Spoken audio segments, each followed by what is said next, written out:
Nag-iwan ng malaking puwang sa puso ni John ang pag-alis ng kanyang ama para tulungan ang kanyang kapatid sa Zambales sa kanyang negosyong bar at lumberjack. Kapalit nito ay pagbili ng kailangang gamot ng kanyang tatay sa sakit nitong diabetes at kidney problem. Nung siya alis, nagpaalam naman po siya ng maayos. Ang sabi niya, mag-iingat kayo. And syempre sa amin, as a family na naiwan niya, andun yung ramdam namin yung kakulangan ng isang ama. Financially, at the same time, yung father figure, talagang yun ang nagkulang sa amin. Dahil dito, nagbanat ng buto ang kanyang ina para sa pamilya. Sabi na lang niya, gagampanan ko yung role as a father. Ako yung magtatanggol sa inyo, ako yung pupunta sa school nyo, ako yung gawin yung sumbungan. Parang ipinapadama ng mother namin na kaya kong i-feel yung gap ng father niya, pero doon pa rin yung longing Doon pa rin yung longing. Kailangan ko rin mabisi yung sarili ko para hindi ko maalala yung father ko. Sa kabila ng kahirapang dinaranas ng mga panahong iyon, nananatiling tapat ang ina ni John sa kanyang pananampalataya. Sa tuwin ay ibinabahagi sa anak ang magandang balita ng Diyos. Actually, lagi niyang sinashare kapag yung mamamatay na. Alam ko kung saan ako mapupunta. Gusto ko maging sa inyo kapag kayo ay binawalan ng buhay, magkaroon din kayo ng salvation. Yun yung kanyang laging sinasabi ko sa akin. Dala ng kahirapan sa buhay, hindi kinayang pag-aralin ng ina si John kung kaya't nagdesisyon siyang ipadala siya sa Zambales para pag-aralin ng tiyuhin na siyang tumulong din sa kanyang ama. Sabi niya, mag-iingat ka, pasalamat na lang tayo sa tito mo. Yung word na lang yun, ang ikikip mo, na mag-iingat ka, tatandaan mo, mahal na mahal ka namin, hindi ka namin pinamimigay, mahal ka namin. Sa pagpunta ni John sa Zambales, nagbago nga ang kanyang buhay, subalit patungo sa kasamaan. Nagbukas ang kanyang isipan sa bisyo hanggang umabot sa paggamit ng droga. Masaya po ako kapag ganun yung nalilimutan ko po yung loneliness ko sa magulang ko. At sa tingin ko, kala ko masayang-masaya ako doon, kaya patuloy kong ginagawa. Ang kanyang sariling ama ay nagsimula na ring magbenta ng droga para kumita ng pera. Kalaunang nagdesisyong bumalik sa kanilang tahanan sa Cavite ang mag-ama at nagpatuloy sila sa ganitong gawain. Ang father ko naman po, dahil wala naman siyang alam na ibang trabaho, dahil nasa Zambales siya para ipagamot, ang naging trabaho niya talagang mag-push ng droga. Sa una po, medyo natatakot, pero kapag nandun ka na po pala sa droga, immune ka na, nawawala po yung takot, parang normal na po yung ginagawa niyo. Parang hindi na kayo natatakot sa pulis, hindi na kayo natatakot sa mga taong nasa paligid niyo. Sa isang pagkakataon, nahuli ng otoridad ang tatay ni John dahil sa pagiging drug pusher nito. That time, natakot po ako. Nagkaroon po ako ng fear kasi ang balita, sabi ng mga kaibigan ko, hinahanap din yung anak, which is, alam ko ako yun. So that time, gusto kong dumalaw sa father ko na hindi ko magawa. Sige na, malis ka na! Sa kanyang pambababae ay nakilala ni John si Jacqueline na kanyang naging karelasyon. Nagiinom din siya, nagsisigarilyo. Lagi kaming nagiinom, pero lagi kami nag-aaway. Lagi kami nag-aaway, hindi kami magkasundo. Akala namin, okay kami, pero marami kaming hindi pinagkakasundoan. Lagi kami nag-aaway. May time pa nga na nagkakasakitan na kami. Ganun kami mag-away, nag-aanuan kami, halos magpatayang kami. Super away, walang hindi tahimik yung buhay. Dahil sa nangyari, panibagong impluensya ang kanyang nadiskubre, paglalaro ng computer games. Nakuha ko nung games na yon na nagtatrabaho kami. After ng trabaho ko, maglalaro na ako noon. Pagkatapos, may time pa nga na yung maghapon na yun, wala na akong tulog, magtatrabaho din.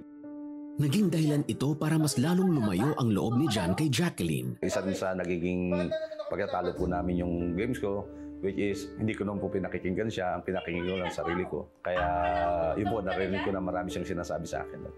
Kahit na gano'n yung pakiramdam ko na gusto ko siyang layasan, meron sa sarili ko na ayaw ko siyang iwanan, mahal ko siya, gano'n. Sa panahon ng paghihinagpis ni Jacqueline ay naimbitahan siya sa isang church retreat ng kaibigan. Matapos makapakinig ng magandang balita ng Diyos, lumambot ang kanyang puso. Tinanggap si Jesus bilang Diyos at tagapagligtas. Actually, namatay nanay ko noon. So, parang malungkot na malungkot ako. Then, sabi ko parang gusto ko ma-meet yung anak ko. Pero gusto ko talaga sa Panginoon talaga. So, yung ngayon nagpa-altar ko yung pastor. Ngayon, ipapatawad pa yung Panginoon. Doon ako na-filled ng Holy Spirit nung time na yun. Talagang walang tigil.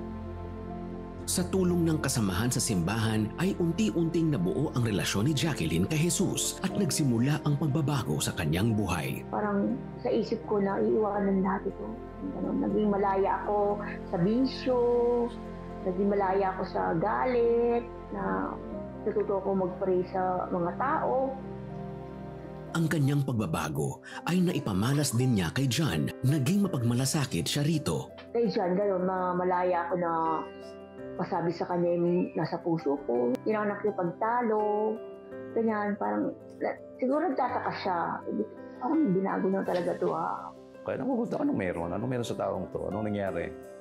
At yun, nagsisimula ako ma-curious sa kanya. At hindi na siya masyadong palasigaw, hindi na siya masyadong parang nag-iba yung ihip ng akin since then. Habang lumalalim na sa pananampalataya si Jacqueline, lalo namang nagiging matigas si John tungkol sa pananampalataya ni Jacqueline. Nung paulit-ulit siya, hindi naman parang ayoko naman na maano siya na hindi dumulo na naglalaro ako. Doon ako minsan nagalit sa kanya na naibatok pa yung hawak niyang Bible sa harapan niya dahil sa doon ako nagalit. Umiyak talaga ako kasi nilampot ko yung Bible, parang nasira talaga, naalis yung cover. Yun, parang, sabi ko parang hopeless naman tong taong to, pero hindi ko pa rin siya maiwanan, parang gano'n.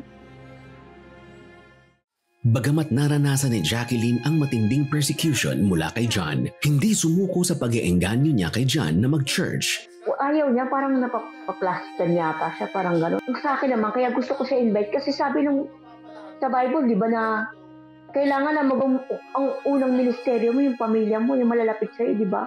Parang yung mundo ko naging doon sa laro. Kaya hindi ko siya maiwan, yung laro ang hindi ko maiwan. Kaya hindi rin ako makasama sa church. Nagpatuloy si Jacqueline sa pagdarasal kay John upang lumambot ang puso nito. Nililayhan ko siya, pinaganon ko yung kamay ko sa balikat niya. Sabi ko, Lord, baguhin mo yung tao.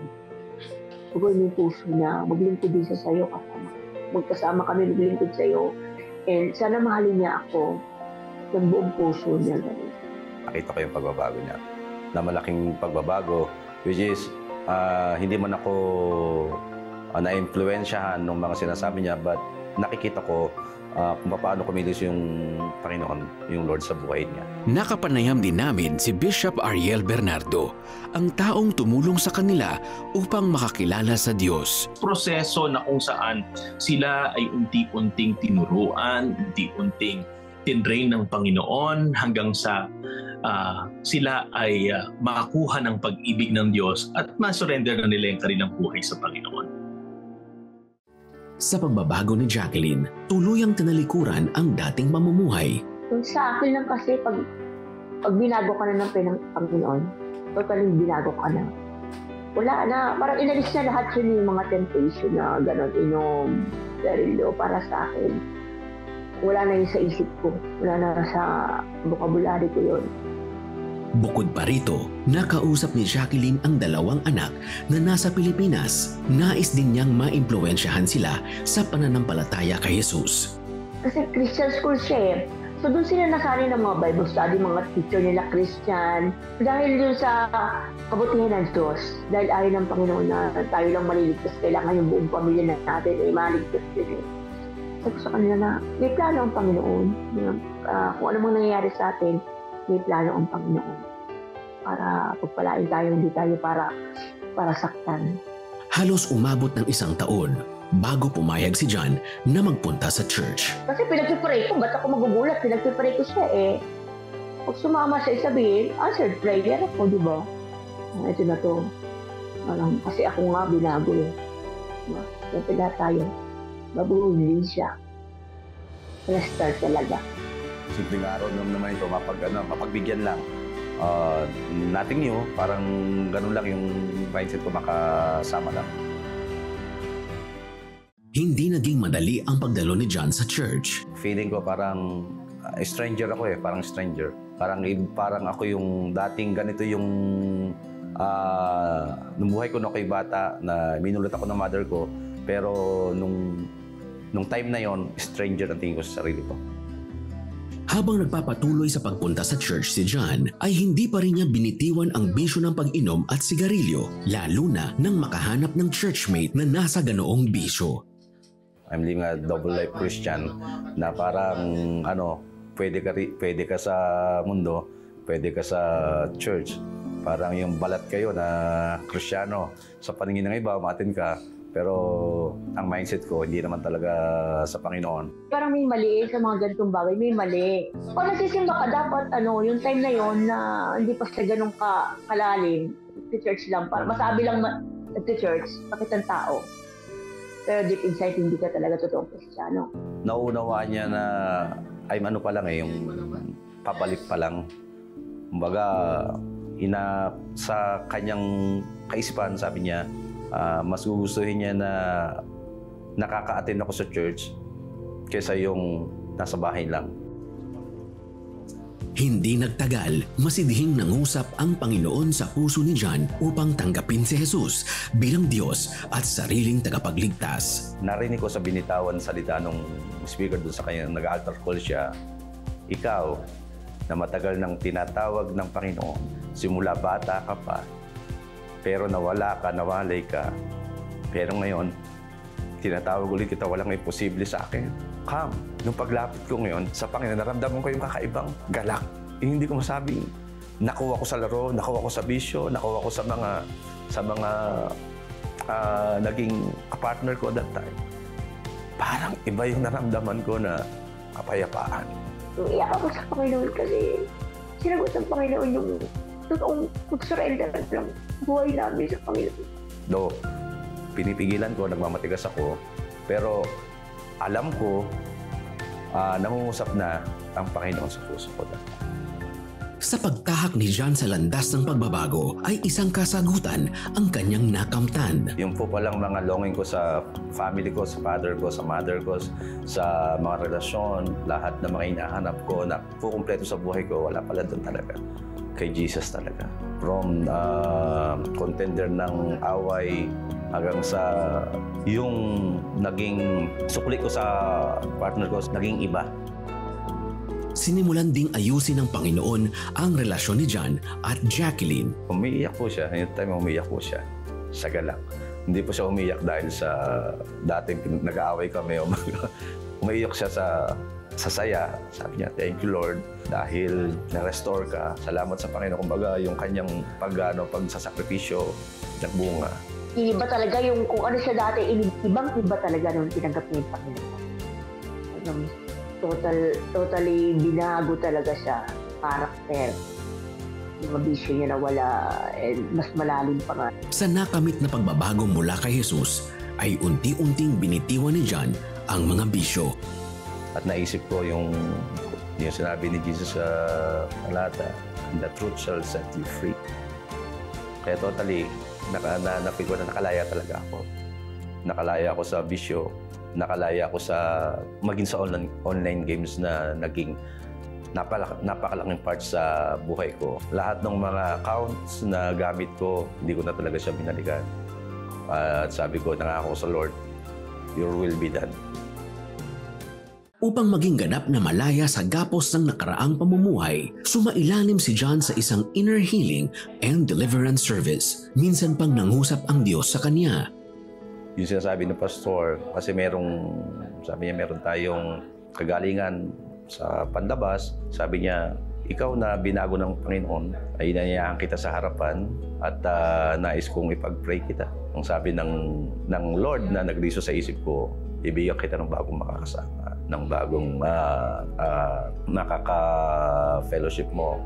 Nagbigay din ito sa kanilang dalawa upang mas mapalapit sa Diyos. Masaya na po na hindi namin ginagawa before na mag-pray together dahil siya lang po yung alam ko nag-pray siya personally at yun yung prayer namin na magpatuloy pa na yung relasyon namin ingatan niya at yung pagbabago ng ginawa niya sa mag-last talaga yun yung aming na hindi na bumalik pa sa dati. sobrang ibang-iba talaga na siya pa yung mag-pray tayo, ganito, pag-ising, mag-pray tayo, pag ganito. Sa pagkakataong ding yun, nakamta ni John ang paghilom ng Diyos sa kanyang puso. Karoon ng agad, ng transformation. Yung sinisigarilyo ko, sininda ko siya, iba na yung lasa. Yung iniinom ko, nag-iba na yung lasa. Parang, ganun pa lang, Lord. Kapag kinausap ka niya at tumugon ka, totally, aalisin niya yung hadlang para tumugon sa magamit ako sa kung ano yung plano niya sa akin. Dagdag pa rito, bilang tanda rin ng kanilang pagmamahalan ay kinasal na si John at Jacqueline taong 2012. Namuhay na rin tayong matuwid. Ituwid na rin natin yung relasyon natin. Yun po yung naging ko sa kanya. Pumayag naman siya. Ando yung excitement pa rin.